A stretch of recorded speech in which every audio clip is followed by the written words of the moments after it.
Et ce matin, vraiment, Dieu nous conduit à comprendre vraiment la prédication de la grâce. Parce que nous voyons qu'il y a certaines personnes vraiment qui commettent encore des actes vraiment indignes, des actes abominables, à cause de la non-maîtrise de la grâce.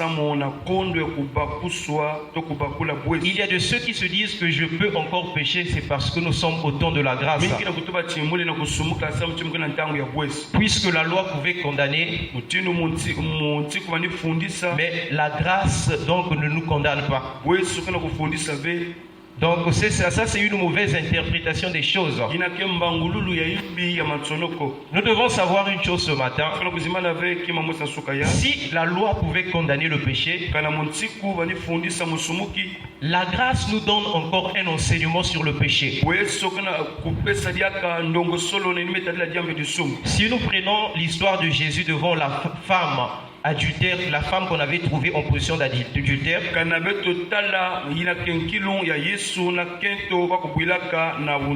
là encore, Jésus nous donne un enseignement.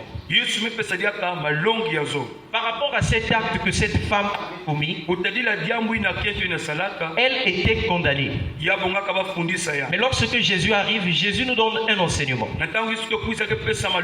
Jésus lui a dit à la femme, je ne te condamne non. Donc la loi est condamnée. Lorsque Jésus arrive, Jésus a dit à la femme, je ne te condamne non plus. Va. Là, il s'agit de la liberté. Donc, lorsque la grâce arrive, la grâce nous libère d'abord de la condamnation du péché.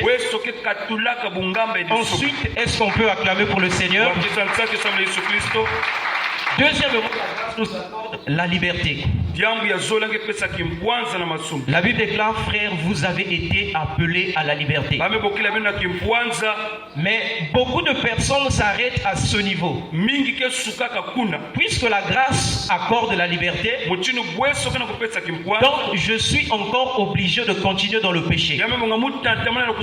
Mais nous ne savons pas que Jésus donne un enseignement. Dans ce verset de Jean 8, le verset 11, il y a un enseignement que Jésus donne. Jésus commence par dire que je ne te condamne non plus. Là, Jésus donne la liberté à cette femme. Mais ensuite, Jésus dit quoi? Mais ne pêche plus. Est-ce qu'on peut acclamer pour le Seigneur?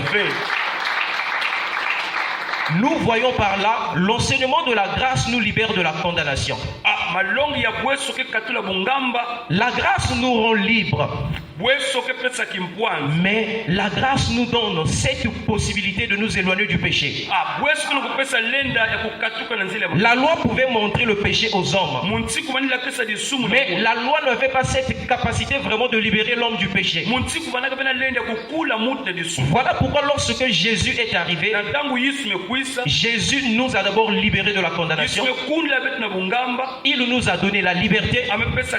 Ensuite, Jésus nous dit, ou soit Jésus, ou soit la grâce, nous donne vraiment cette possibilité de nous éloigner du péché. La Bible déclare dans Tite 2, à partir du verset 11, la grâce de Dieu, source de salut pour tous les hommes, a été manifestée. La suite du verset dit quoi? Cette nous enseigne à renoncer à l'impiété et au convoitisme mondain. Donc, lorsque la grâce arrive dans la vie d'une personne, la grâce te donne cette possibilité de t'éloigner du péché. Il y a des serviteurs de Dieu vraiment qui poussent encore des âmes dans le péché, qui disent encore aux âmes, tu peux pécher au temps de la grâce, Dieu comprendra toujours. Non, au contraire, la grâce te donne la possibilité de fuir le péché. Si dans l'ancienne alliance les hommes étaient condamnés dans le péché, la grâce te donne cette possibilité de t'éloigner du péché. Car nous avons le Saint-Esprit de Dieu en nous. Dans l'ancienne alliance, le Saint-Esprit de Dieu pouvait couvrir les vies. Mais dans la nouvelle alliance, Dieu, puisque Christ a ôté le péché en nous, par l'œuvre de de Christ à la croix, la grâce nous donne cette possibilité. L'Esprit de Dieu est venu vivre dans notre cœur par la foi. Peu importe le péché, peu importe tes faiblesses, si tu invoques le Saint-Esprit de Dieu avec tout ton cœur, peu importe le péché qui domine ta vie, la grâce qui nous a donné le Saint-Esprit, qui vit maintenant dans nos cœurs par la foi, est capable de te donner la force de t'éloigner du péché. Je peux encore pécher parce que je suis au moment. Je peux encore fumer, c'est parce que je suis au temps de la grâce. Je peux encore coucher avec des femmes, c'est parce que je suis au temps de la grâce. Je peux encore coucher avec des hommes parce que je suis au temps de la grâce. Je peux encore faire des actes abominables parce que je suis au temps de la grâce. Non, ce que tu dois retenir ce matin, la grâce te donne cette possibilité de t'éloigner du péché. Est-ce qu'on peut acclamer pour le Seigneur? Et la question que nous allons nous poser ce matin, la toute première question, comment repousser chemin? Donc, comment rebrousser chemin? Excusez-moi. Donc, si nous pouvons essayer de définir rebrousser chemin, c'est sans retourner en sens opposé.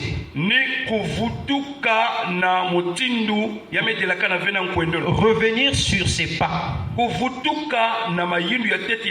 Rebrousser veut aussi dire relever. On ne peut pas parler du relèvement sans pourtant parler de la chute. Le relèvement, c'est juste partir de la chute. Repousser chemin, c'est partir de la chute au relèvement. Peut-être que par rapport à ce que nous avons dit en amont, tu t'es retrouvé. Dieu t'a fait grâce, mais tu joues encore avec cette grâce. Et nous avons un enseignement que Jésus nous donne encore ce matin. Dans Luc 15, le verset 11 à 32, nous avons une personne vraiment qui a reçu grâce. Mais cette personne a joué avec la grâce. Puisque ce matin, Dieu nous donne un enseignement. Ce qui revient à dire, même si tu as joué avec la grâce, ce matin, puisqu'il y a un enseignement, qui revient à dire qu'il y a encore une possibilité de repartir. Et dans le livre de Luc 15, le verset 11 à 32, nous allons juste prendre quelques parties de ce livre que nous, de ce verset ou soit ce chapitre que nous venons de lire. De qui parle-t-on dans ce livre? L'enfant prodigue. Ou soit, si nous pouvons dire, le fils perdu. Qu'appelle-t-on une personne perdue? C'est cette personne qui est éloignée du Père. Une personne éloignée du Seigneur. Je ne sais pas par rapport à ta vie. Est-ce que tu es proche? Est-ce que tu es éloigné du Seigneur? Donc lorsqu'on parle du perdu, une personne perdue, c'est simplement cette personne qui est éloignée du Père. Est-ce que tu peux poser la question à ton frère ce matin ou ta soeur? Est-ce que tu es perdu ce matin ou tu es avec le Seigneur? Est-ce que tu es perdu ce matin ou tu es encore avec le Seigneur? Puisque le fils prodigue s'était retrouvé. Ce fils qui était perdu s'était retrouvé. Nous aussi ce matin, cette possibilité de nous retrouver. Mais avant de se retrouver, avant de retourner vers le Père, avant de retourner vers le Seigneur, il y a certains actes que nous devons poser. Premièrement, dans ce chapitre que nous venons de lire de 11 à 32, le fils prodigue, ou soit le fils perdu, ou soit une personne qui est perdue, Une personne qui est éloignée du Seigneur, qu'est-ce que cette personne doit faire en premier? Au verset 17, la Bible déclare, étant rentré par lui-même. Donc c'est le fils prodigue, après avoir reconnu son état, étant rentré en lui-même. Que veut dire cette partie? Reconnaître sa position, se mirer, se regarder, voir si tu es conforme à la parole de Dieu ou pas. Je ne sais pas. Qu'en est-il de ta position ce matin? Es-tu conscient de ton état de vie ou tu ne l'es pas? Tant que tu ne reconnais pas ton état ou soit ta position, tu ne peux pas envers le Père. Le fils prodigue ou soit le fils perdu sait d'abord mirer. Si tu veux vraiment regagner la confiance de Dieu, si tu veux vraiment restaurer la communion, nous savons que par le péché, la communion entre Dieu et la créature est brisée. Maintenant, nous savons aussi que lorsque la communion est brisée, nos prières ne peuvent pas être exaucées parce que nous sommes éloignés de la face du Seigneur. Ce que tu dois faire premièrement ce matin, essayer de te mirer, essayer de voir ta vie. Est-ce que cette vie que tu mènes est conforme à la parole de Dieu? Est-ce que tu mets en pratique ce qui est enseigné à l'église? Le fils prodigue ou le fils perdu, il sait d'abord mirer. Je ne suis pas venu ce matin pour te condamner. Mais depuis la semaine passée, lorsque nous étions dans la retraite, il y a une pensée qui me venait.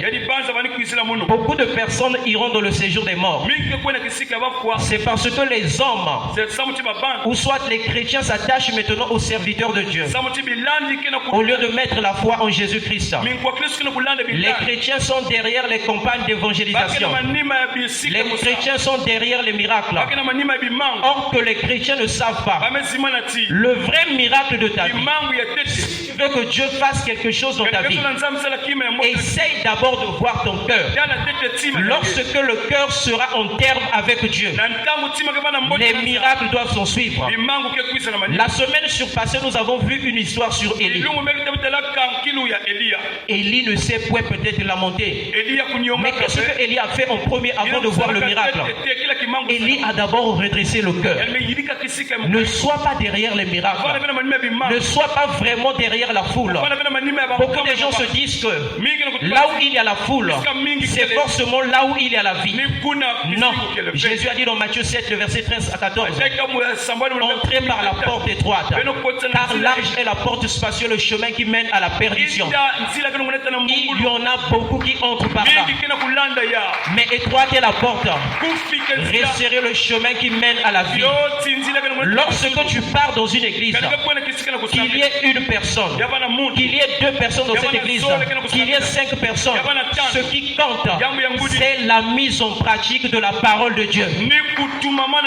Si tu veux que les miracles puissent suivre ta vie, si tu veux que les miracles soient devant toi, ne cours pas des églises en église, mais essaye d'abord de redresser ton cœur. Le fils prodigue s'est miré. Peut-être qu'il y a des actes que tu as commis. Je ne sais pas quelle est ta position ce matin. Je ne sais pas qu'est-ce que tu fais encore ce matin. Je ne sais pas qu'est-ce que tu fais encore en cachette ce matin. Mais ce que Dieu te demande en premier ce matin, essayez de te mirer. Rentre encore dans toi-même. Je ne sais pas quelle est la chose du monde qui persiste encore dans ta vie. Je ne sais pas quelle est la chose impure qui domine encore ton cœur. Je ne sais pas quel est le péché qui règne encore ce matin dans ton cœur. Mais Jésus te dit que tu dois te repentir ce matin. Jésus te dit que tu dois abandonner la mauvaise vie ce matin. Jésus te dit que tu dois te mirer ce matin. Jésus te dit que tu dois regarder ton cœur ce matin. Jésus te dit que tu dois encore revoir tes actes. La deuxième des choses dans le verset 18, Le fils prodigue, toujours le fils perdu. mwana ya mvwanzi Après avoir regardé sa vie, na balima kutala kizingu ya après avoir vu qu'il n'était pas dans une bonne position, na balima kutala timbelo vanaka imbi je me lèverai.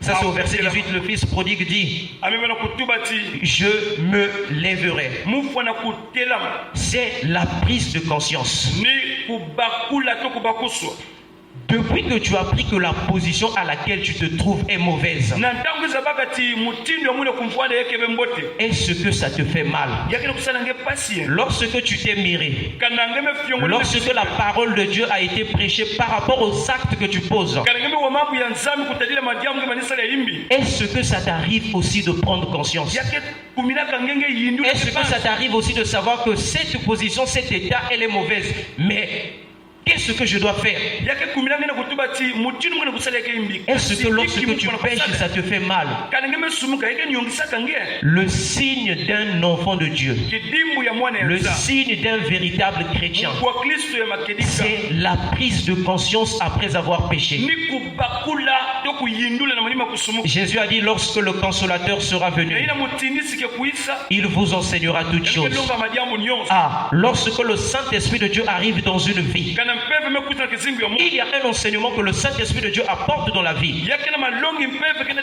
Premièrement, ya tete il vous convaincra de péché de justice.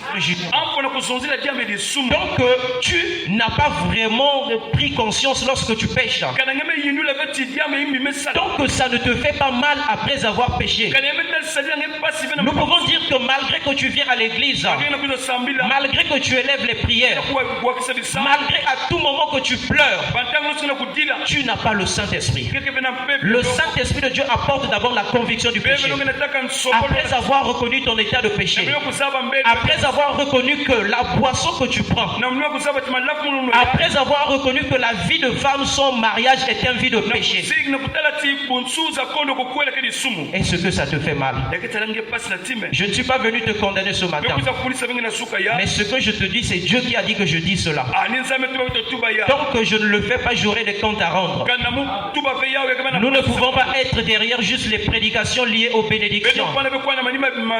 Même si nous nous mettons à prier sur les bénédictions, tant que le cœur n'est pas en parfaite intimité avec le Seigneur, les bénédictions ne peuvent pas venir. Voilà pourquoi ce matin, je te dis d'abord de prendre conscience sur ton état. La troisième des choses, toujours dans le verset 18, le fils prodigue dit, j'irai vers mon père. C'est s'approcher de Dieu. Lorsque tu t'es miré, ensuite tu as pris conscience de ton état. Que faut-il faire? S'approcher du Seigneur. Nous savons que le moyen par lequel nous nous approchons de Dieu, c'est la prière. C'est pas à Dieu de venir vers les hommes, mais c'est aux hommes de partir vers Dieu. Jacques 4, le verset 8. Jacques 4, le verset 8 nous dit, approchez-vous de Dieu et il s'approchera de vous. C'est aux pécheurs de chercher la face du Seigneur. Lorsque tu te trouves toujours dans cette condition de péché, ne t'attends pas que c'est Dieu qui doit venir vers toi, mais tu dois chercher la face du Seigneur. Ésaïe 55, le verset 6 dit, invoquez l'Éternel pendant qu'il se trouve. Lorsque j'ai lu ce verset, invoquez l'Éternel pendant qu'il se trouve. La partie qui m'a vraiment frappé aux yeux, pendant qu'il se trouve. Nous devons savoir ce matin, pendant que tu joues avec le péché, Pendant que tu joues avec la grâce, il y a un temps que Dieu abandonne la personne. Il y a un temps que Dieu ne va plus pardonner. Il y a un temps lorsque le péché vraiment atteint son apogée. Peu importe ce que tu feras, Dieu ne sera plus. Il est temps que nous puissions nous repentir. Il est temps que nous puissions reformer nos voies. Il y a un temps que Dieu n'y sera plus. Ce matin, je ne suis pas venu pour te condamner. Ce matin, je ne suis pas venu peut-être pour te condamner. Ce matin, je suis venu te dire ce que Dieu m'a dit de te dire. Tant que tu ne revois pas tes voies, tant que tu n'as pas la prise de la conscience de ton état, le séjour de mort a grandement ouvert sa bouche. Ce qui est bien commun pour cet enfant, pour ce fils prodigue, après avoir péché vraiment vers son père, après s'être éloigné de la présence de son père, le père l'a reçu. Ézéchiel 18, le verset 23. Dieu dit par la bouche de son prophète Ézéchiel: ce que je veux, ce n'est pas que le méchant meure, mais qu'il change de conduite et qu'il vive. Ce matin, Dieu t'appelle encore à la repentance. Peu importe le nombre des erreurs commises, peu importe le nombre des fautes commises, peu importe ce que tu as fait. Peut-être que ce matin tu te sens culpabilisé, mais ce matin je t'appelle encore à la repentance. Peut-être que ce matin tu te dis par rapport aux actes que j'ai commis, par rapport à mon péché, est-ce que Dieu peut encore me pardonner? Ésaïe 55, le verset 1. La Bible déclare: venez, venez, vous tous qui avez soif. Soif de quoi? Soif du salut. Soif de quoi? Soif de la repentance. Soif de quoi? Soif du ciel. Jésus t'appelle ce matin. C'est par ces mots que nous allons clore notre prêche de ce matin. Baissons nos têtes dans la prière. Nous allons prier d'abord, nous allons remercier le Seigneur vraiment ce matin. Oui, pour l'exhortation de ce matin. Élevons nos voix, prions au nom puissant de Jésus. Seigneur, nous te rendons grâce.